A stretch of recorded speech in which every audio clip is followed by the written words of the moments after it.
Team 27 of 52 teams of 8. Help make America wiser and kinder with antique rival wisdom team quotes that have passed the test of time to make humanity great with words of wisdom to encourage, educate and entertain generations for centuries. Give your kids free easy extra advantage math, spelling and reading workbooks you can download for free at stop2think.com.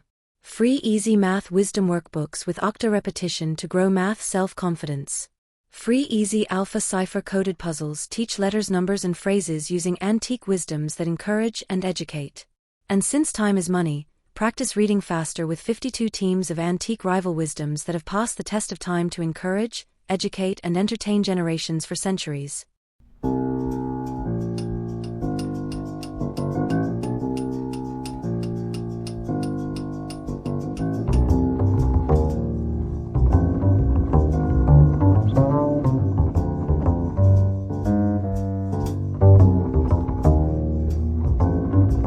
Team quote 27.1. When love and skill work together, expect a masterpiece. John Ruskin, 1819 to 1900. This beautiful observation from John Ruskin, the leading Victorian art critic and social thinker, reveals a profound truth about human achievement that's worth exploring in depth.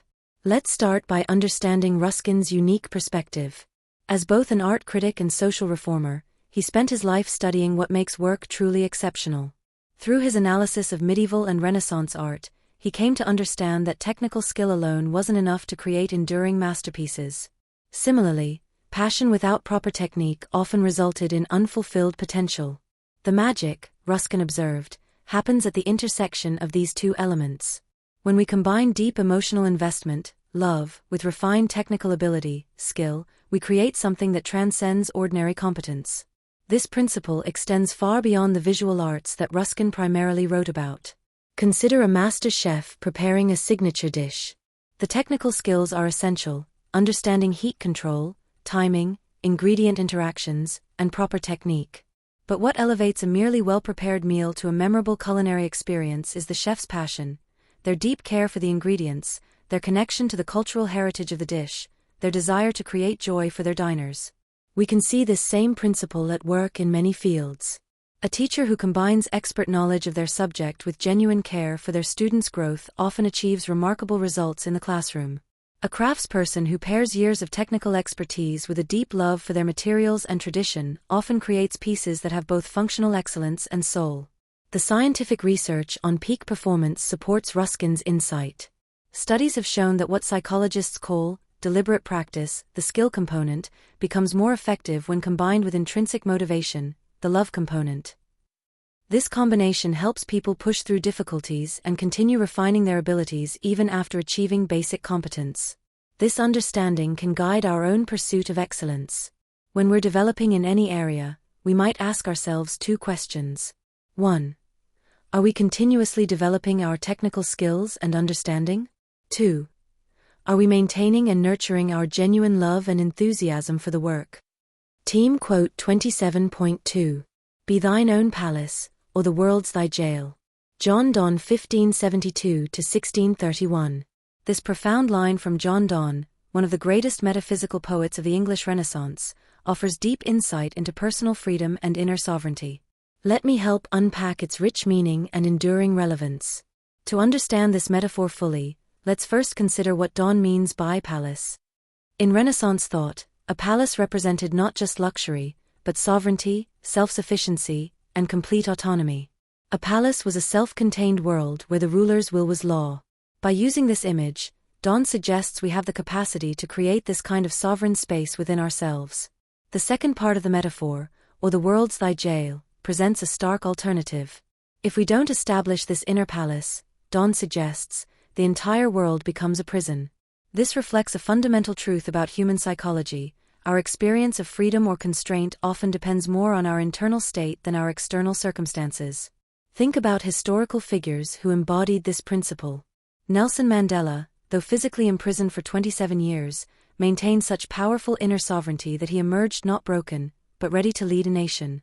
Conversely, we might consider wealthy individuals who, despite having every external freedom, feel constantly constrained by others' opinions and society's expectations.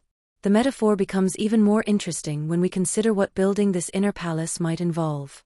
Just as a physical palace needs strong foundations, clear boundaries, and well-designed spaces, our inner palace requires understanding our values and principles, which serve as the foundation, setting healthy boundaries with others, which act as the palace walls, cultivating self-knowledge and personal growth, which furnish the inner rooms, developing emotional resilience, which maintains the structure.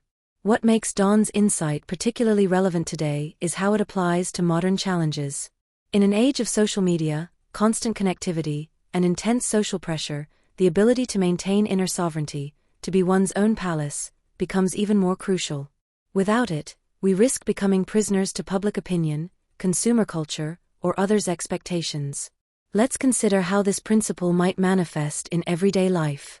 When someone has built their inner palace, they can make decisions based on their values rather than external pressure, find contentment regardless of their circumstances, maintain emotional stability amid external chaos, create meaningful work without constantly seeking approval.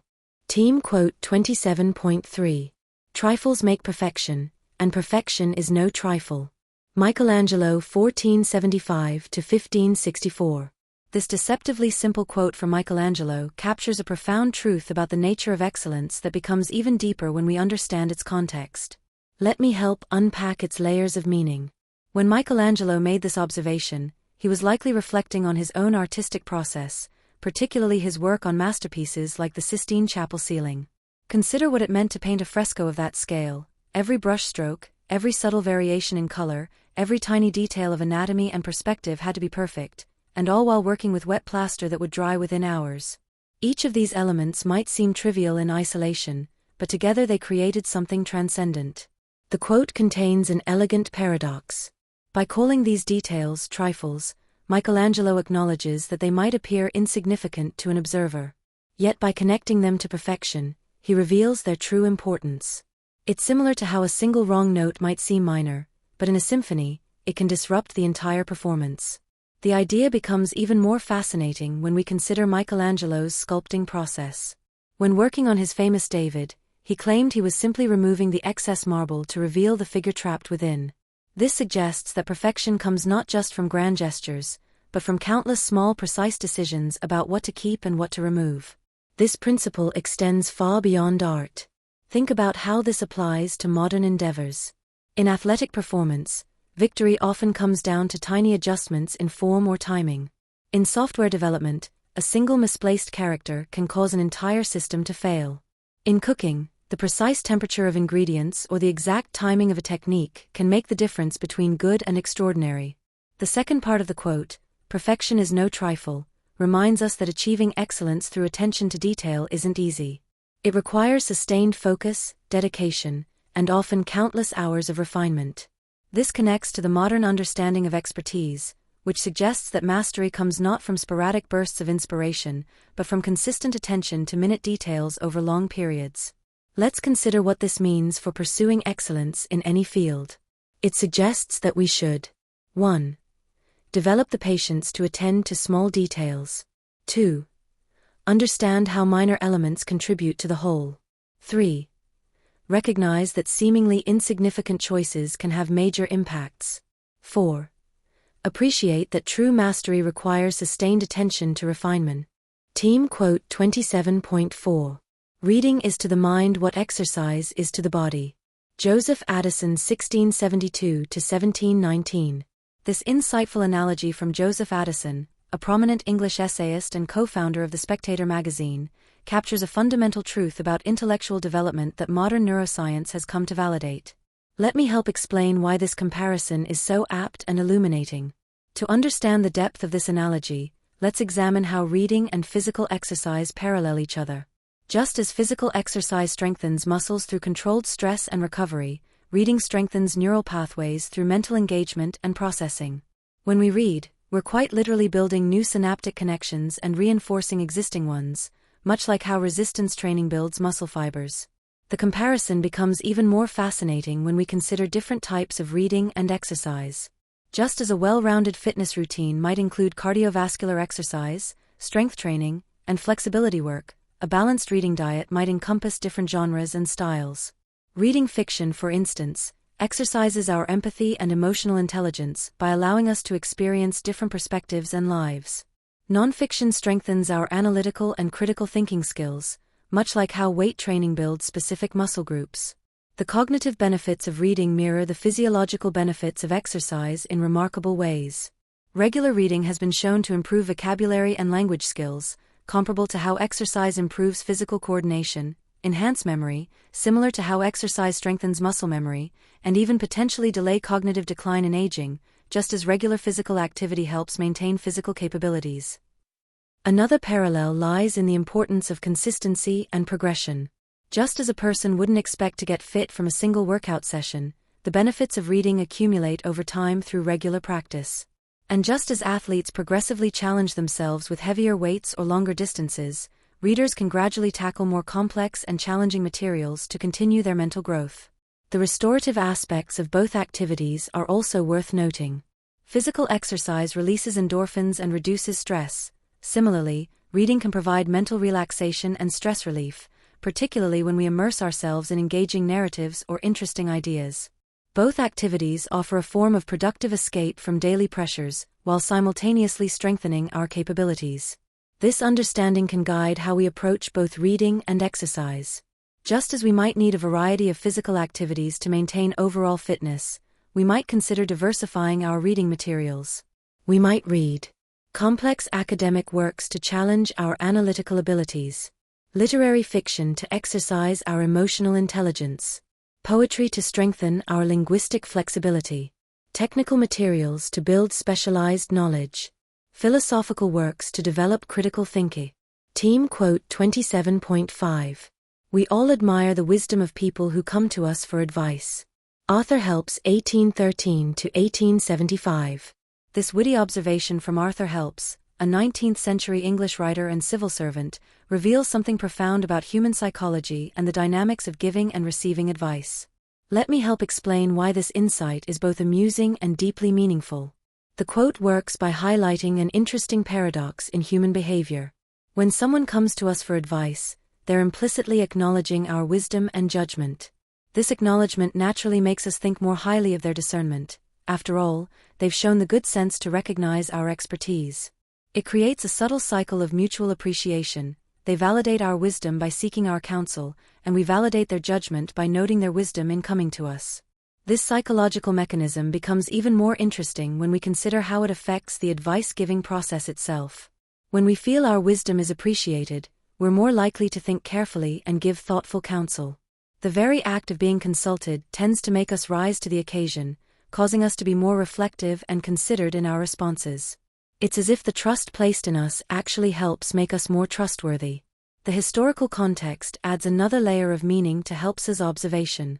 As a civil servant in Victorian England, he would have been intimately familiar with the formal hierarchies and complex social dynamics of advice-giving in professional settings.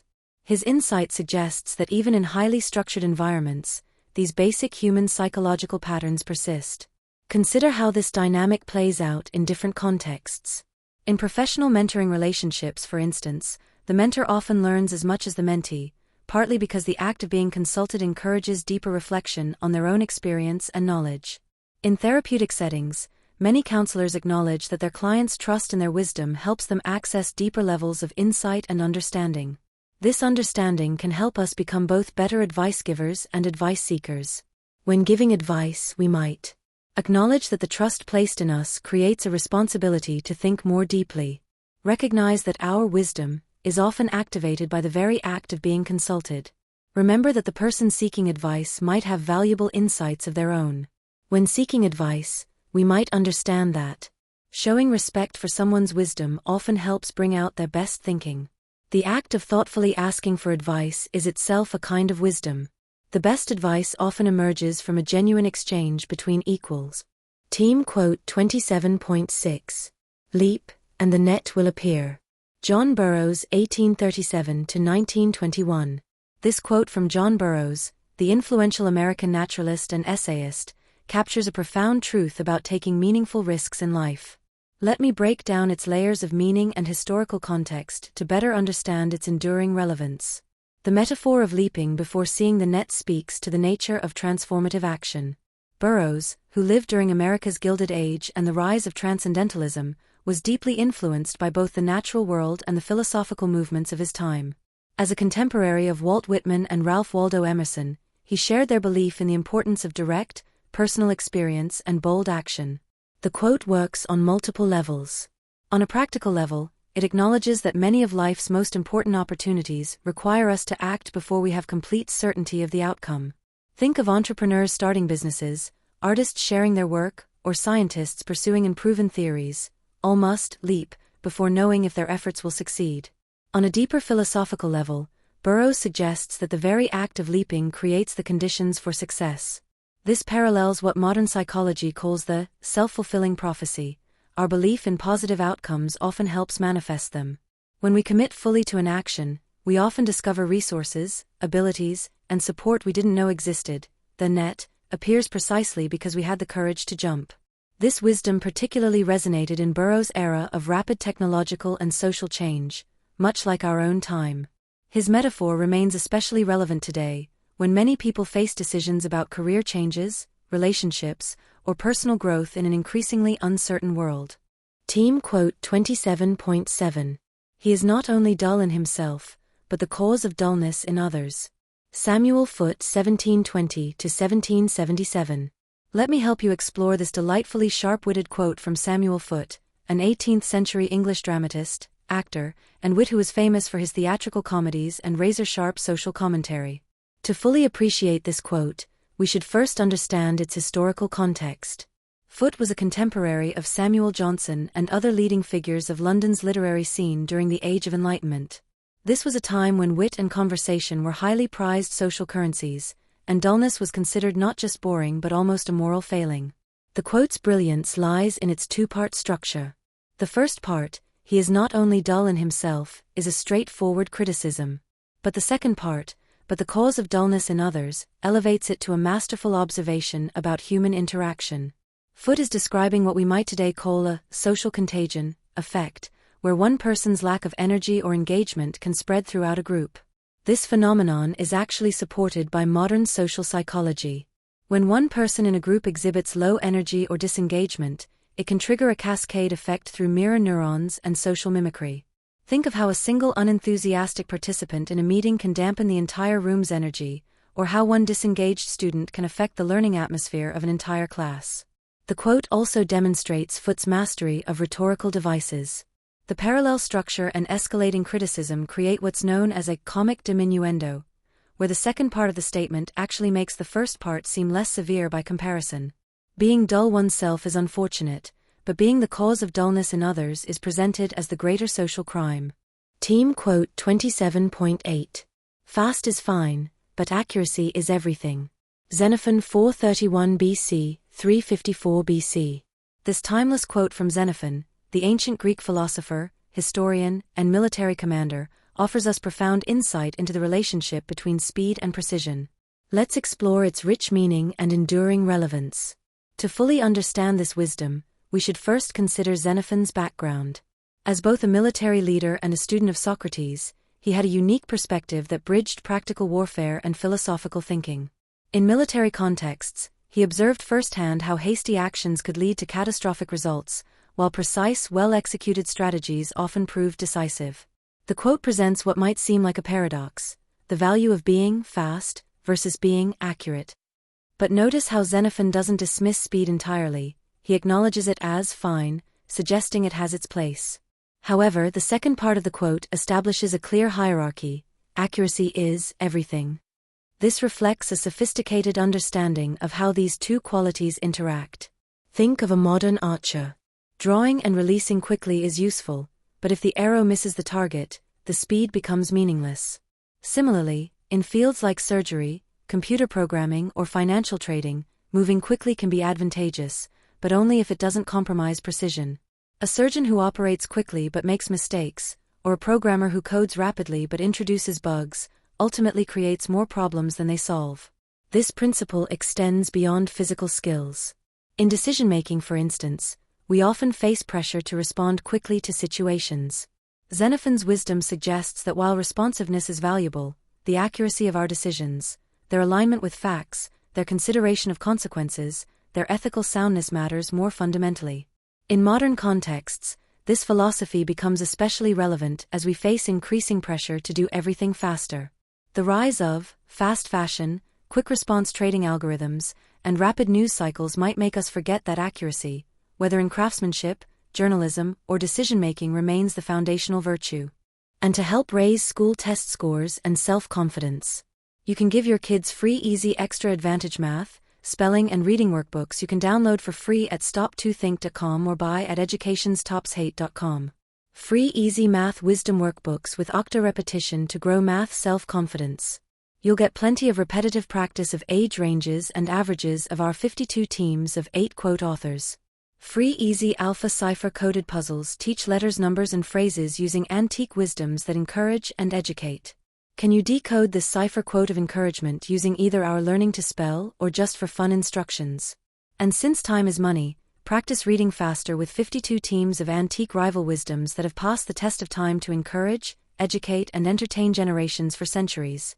We offer printed versions and timed videos with background music.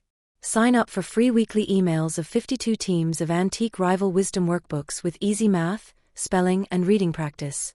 And if you'd like to get paid for sharing our wearable wisdoms, keep this in mind. Everyone I know wears a shirt, and most of us change them daily, so change your shirt and change the world. Social equalities are blatantly subliminal antique positive wisdoms repetitively shared without saying a word. This applies to all our wearable shareable wisdoms. Like pretty witty baby onesies and baby tees that you and others will see and read multiple times a day. The same is true with pretty witty kids, but they'll also share these wisdoms with anyone that can read at daycare or school. Youthful truths let your kids gain confidence sharing antique wisdoms with their friends. Imagine them sharing words of wisdom with classmates and teachers. I think therefore I think tees I wear is a super easy way to share words of wisdom that have passed the test of time. Our social equalities help make us all wiser and kinder with blatantly subliminal messages promoting a more fair and equal opportunity society for all. And don't forget our gift wisdoms.com for birthdays and holidays that makes it easy to share the wisdom with clothing, coffee mugs and magnets. So do the future a favor by encouraging, educating and entertaining with words of wisdom that have passed the test of time to make us all wiser and kinder. With wearable wisdoms to fit babies, kids and adults. You can clothe a whole family, city or state.